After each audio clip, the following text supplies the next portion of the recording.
In today's session for the California real estate exam, we're tackling one of the most fundamental and frequently tested topics, the classes of property and the rules surrounding fixtures. The exam will expect you to clearly distinguish between real property, which is the land and everything permanently attached to it, and personal property, which is everything else. Where it gets tricky, and where the exam loves to ask questions, is in the gray area of fixtures. A fixture is an item that started as personal property, but is now considered real property because of how it has been attached. Think of a ceiling fan.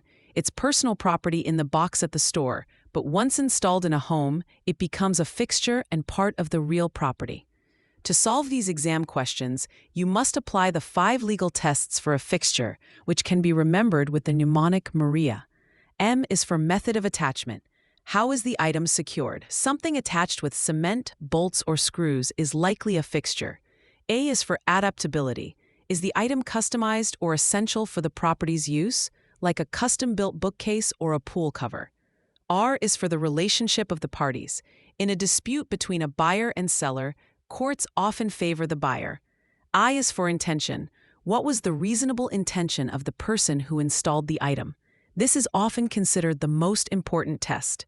Finally, A is for agreement. Is there a written contract that specifies whether the item is included or excluded?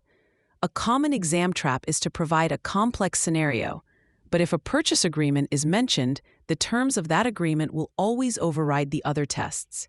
A major point of confusion the exam exploits is the difference between a fixture and a trade fixture. A trade fixture is an item installed by a commercial tenant for their business, such as a dentist's chair or a restaurant's pizza oven. Despite being attached, trade fixtures remain the personal property of the tenant, who can and must remove them before the lease ends, repairing any damage caused by the removal. Another key concept is emblements, which are annually cultivated crops. The exam will test your knowledge that emblements, like corn or wheat, are considered the personal property of the person who planted them.